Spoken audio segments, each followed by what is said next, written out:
Bonjour Noah. Salut, tu vas bien? Oui, je vais très bien et toi? Bah ouais, c'est un honneur d'être là pour ta première vidéo. Merci beaucoup. Bienvenue chez nous dans notre CAP 360. Ici, on parle des jeunes, de tous nos talents, ainsi de suite. Tu peux te présenter un peu pour nous? Bah oui, avec plaisir.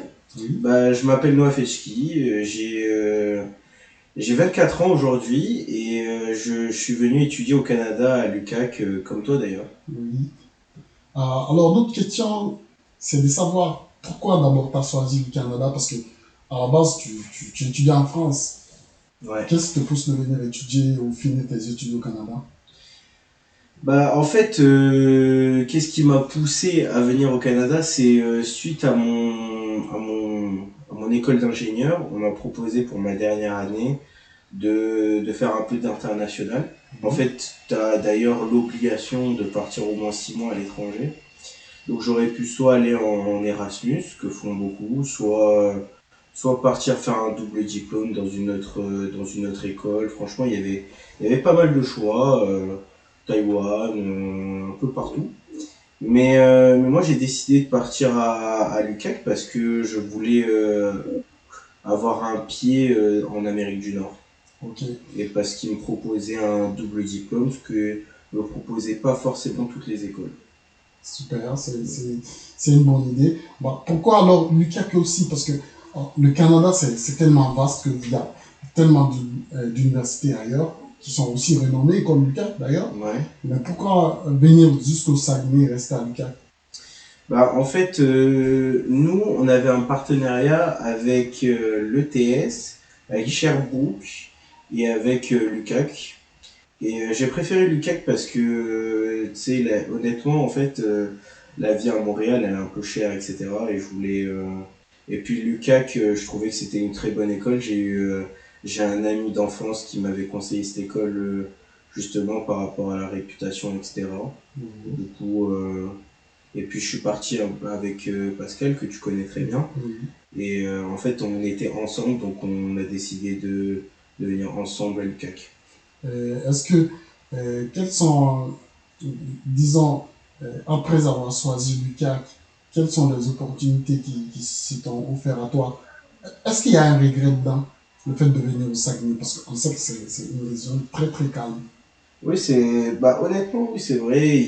J'ai beaucoup d'amis français qui m'ont parlé de Montréal, etc., du fait que je devrais plutôt être à Montréal et tout ça. Bah, honnêtement, je suis pas fermé non à aller à Montréal, mais c'est vrai que là, la chance que j'ai eue en étant à l'UQAC à Saguenay, c'est que il y a énormément d'industries mécaniques et comme étant ingénieur en génie mécanique, ça m'a ouvert quand même pas mal de possibilités. Aujourd'hui, j'ai la chance de travailler pour une entreprise qui s'appelle Groupe EDS, où en fait on fait des vérins pour de très gros clients comme Rio Tinto, etc. Et j'acquiers beaucoup en expérience et je pense que le Saguenay, ça te permet de... En fait, les jeunes sont vachement mis en avant, ils te permettent facilement d'acquérir en expérience, ce qui n'est pas forcément le cas à Montréal où la concurrence est quand même rude et quand même rude. En plus, tu fais, je pense, hein, plus de théorie. Oui, bien sûr. Donc, tu es plutôt dans des bureaux d'études, alors que là, tu es vraiment en contact réel avec l'industrie. Et je pense que c'est là où tu vas acquérir le plus d'expérience. C'est une bonne idée parce que on est tous dans ça. Vraiment, au Saguenay, directement, on passe du théorie en pratique. On part directement sur le terrain. Ça, c'est tout ce que nous apprécions du Saguenay. Alors, est-ce que l'intégration ici, ça a été facile pour toi ou bien tu as eu des difficultés quelque part? Alors, j'ai juste une petite confidence par rapport à la question précédente. Oui. Tu sais, quand on est arrivé avec Pascal, du coup, on est arrivé au Canada. On a pris un autobus qui devait nous amener justement de Québec jusqu'à Saguenay. Oui. Et la première fois qu'on est arrivé à Saguenay, on avait un peu les yeux qui pétillaient parce que on voyait plein d'industries et tout. On se disait, mais là, c'est sûr, on arrive dans un Eldorado. On venait de quitter la France et tout ça. On on avait un peu l'insouciance du début, mais on était vachement heureux. Alors, l'intégration, justement, ma question c'était là. Comment t'as fait? Parce que on a pas mal ce souci-là ici quand on vient, la langue, le climat et l'amitié, c'est pas facile avec les Québécois, ça c'est clair, parce que c'est des personnes, c'est vrai qu'ils sont gentils, mais ils sont beaucoup plus renfermés. Alors, comment tu as fait pour t'intégrer facilement? Alors je pense que je pense que ça dépend vachement de la région, hein. Mm. Ça pour être honnête, mais je te rejoins dans cette idée un peu au Saguenay, j'ai l'impression quand même qu'ils ont des amitiés et ils restent amis presque toute leur vie, Oui, c'est ça. et donc c'est compliqué de forcément rentrer dans leur groupe d'amis. Mais il reste néanmoins que, en tout cas, dans mon travail, j'ai l'occasion justement de côtoyer pas mal de Québécois. Je pense qu'il y a quasiment pas d'étrangers, contrairement à l'université où franchement on était quand même nombreux. Mm. Et en fait, franchement, en tout cas, ils ont été super sympas, ils m'ont grave intégré en tout cas. Et pour l'instant, en tout cas, je j'ai pas trop de problèmes. En tout cas, avec mes amis du travail, j'ai pas trop de problèmes d'intégration. Donc, tu veux me dire, pendant les études, dès que tu es venu, tu t'es intégré, c'était le même système que la France. Et après ton diplôme, sur le marché d'emploi aussi, tout de suite, tu as connu ton emploi et puis voilà, tu es parti, tu n'as pas rencontré les difficultés. Non, là, je pensais que tu parlais plutôt dans le social, mais non, effectivement, le système scolaire est complètement différent. Là, notamment, disons que contrairement à l'école d'ingénieur, t'as pas de rattrapage, t'as pas la possibilité de te louper, quoi. Mais en même temps, ça m'a un peu renforcé dans le sens où c'est vrai que en France, en tout cas, j'ai été vraiment un peu dans les soirées, tout ça, Ok. dans l'amusement. Du coup, ça fait que dès que j'avais pas le choix entre guillemets de réussir, ouais, j'ai eu de meilleures notes et j'ai réussi mon année rapidement. Alors, c'est vrai que nous, les étrangers qui arrivent là, euh, quand on part en profondeur sur, comment on appelle ça, euh, sur l'intégration, on a beaucoup de difficultés parce que l'hiver est tellement aride que il y a le système bancaire aussi qui est totalement différent. Comment tu t'es sorti sur ces deux points-là? Alors, oui, il y a différentes choses. Là, pour le système bancaire, franchement, avec l'UCAC, il y avait Desjardins qui avait ouvert ses portes directement. Ils ont ramené, je crois, il y a même une banque à l'UCAC justement qui s'appelle Desjardins. Donc, en fait, tout me menait vers ça. J'ai ouvert un compte, voilà, ça s'est fait assez facilement. Après, il y a eu la carte de crédit et tout ça, mais donc, du coup, par rapport à ça, je me suis vachement renseigné sur le RER, le CELI, la carte de crédit, comment l'utiliser, tout ça. Mais en fait, c'est vraiment juste, tu essayes de t'informer et tu essayes d'être le meilleur possible parce que c'est sûr que le système, comme il est différent, en tout cas par rapport à la France, du coup, il faut adapter sa stratégie pour essayer d'avoir un peu d'ambition et voilà. De pouvoir bien l'utiliser. Ouais, c'est ça. Parlons du temps, on parlait du climat, l'hiver. Ouais. Comment t'as apprécié quand tu es venu? En fait, le Canada, il est complètement différent entre les deux saisons, parce que pour moi, il n'y a que deux saisons au Canada. Et l'été a vraiment, en tout cas, c'était la rentrée, tout ça, avait vraiment été incroyable. Je me suis fait plein d'amis et tout ça. Mais c'est vrai que après l'hiver, a été assez difficile dans le sens où il y a moins de sorties possibles.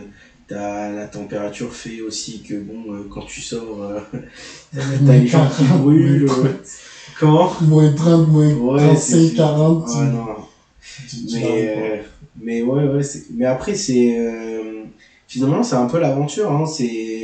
Au début, j'étais pas forcément bien, mais quand j'ai commencé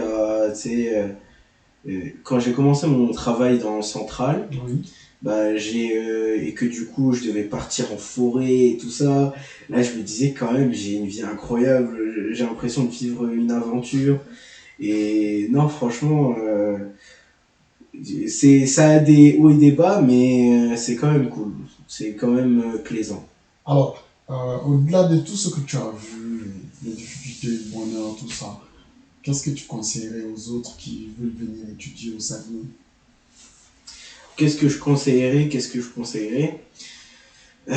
bah, je conseille, honnêtement, je conseillerais d'essayer d'être le plus social possible, surtout en été. Oui, Et je conseillerais aussi de venir en été en priorité.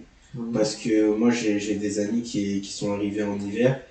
Et du coup, ils ont été encore plus choqués parce que ils avaient pas d'amis quoi, pour passer l'hiver et tout ça. Et l'hiver qui part jusqu'à 9 mois, imagine. Ouais, c'est ça. Tu restes seul, coué dans ton lit, l'école, la C'est ça. maison, il n'y a rien à faire. Donc, non, après, et aussi, je conseille de venir étudier avant de commencer à travailler. Ouais, Parce que, c'est très important parce qu'il y ouais. a d'autres qui viennent directement pour travailler avant d'aller aux études. Mm. Pourquoi tu conseilles directement d'aller aux études, pas aller au boulot? Pourquoi? Bah, en fait, c'est surtout pour le social. Parce que, enfin, pour deux raisons. Oui. D'abord, le social, parce Mhm. que, en fait, tu vas jamais te faire autant d'amis qu'à l'université. Oui. En tout cas, c'est mon avis en tant que jeune travailleur. Oui. Aussi, ça va être pour ton intégration. Parce que, en fait, il y a beaucoup de diplômes étrangers, qui n'ont pas beaucoup de valeur ici dans le marché québécois. Oui, ça aussi. Du coup, ça fait que si tu passes par l'université québécoise, Mhm. du coup, tu vas avoir un diplôme reconnu. Oui. En plus, même niveau immigration, t'as des années, un permis de travail ouvert post-diplôme. Oui. Donc déjà, c'est un énorme avantage. Oui. Et en plus, je pense que tu vas être boosté pour avoir ta RP, donc ta résidence permanente. Donc je pense que l'université, c'est le meilleur moyen pour venir s'intégrer au Canada. Alors, dis-nous, dans 10 ans, tu te vois où? Au Canada ou en France ou quoi? Bah, franchement, c'est vraiment dur de répondre à cette question parce que c'est aussi c'est ce pourquoi aussi je suis content d'être venu au Canada, c'est que en fait ça a ouvert pas mal de portes Oui. parce que du coup ça a débloqué quelque chose parce que comme tu es déjà loin de ta famille, Oui. en fait tu sais que tu étais moins dépendant d'un environnement précis Oui. et tu sais que tu es capable d'aller dans n'importe quel pays et de pouvoir t'intégrer. Oui. De plus, en fait, le fait d'être reconnu dans deux endroits en tant qu'ingénieur, je pense que ça aide pas mal pour t'intégrer dans un nouveau pays. Oui. Donc, franchement, en fait, il y a tellement de possibilités que je ne saurais pas te dire laquelle précisément, enfin, où je vais être dans 10 ans. Ok. Alors, ça revient toujours à la même question. Est-ce qu'un jour tu comptes retourner en France? Est-ce que je compte rentrer en France franchement, je sais pas. Je sais pas trop. En fait, pour être honnête, je pense que je rentrerai en France quand je serai retraité. En fait. Pour être honnête. Parce qu'en fait, pour moi, la France, c'est vraiment, j'adore la France. J'adore surtout l'endroit enfin, là où j'ai vécu, Oui. à Nice. Donc, j'adore cet endroit, mais au niveau de ma carrière professionnelle, j'ai l'impression, en tout cas, à l'heure actuelle, que c'est pas l'endroit où je vais le plus progresser, malheureusement. Ok, ça serait tout pour nous aujourd'hui. Merci Merci. Noah, merci d'être là pour nous. Bah, merci de m'avoir invité, franchement. J'espère que ton podcast va marcher et n'oubliez pas de liker. Merci, bonne journée Noah. Merci, toi aussi.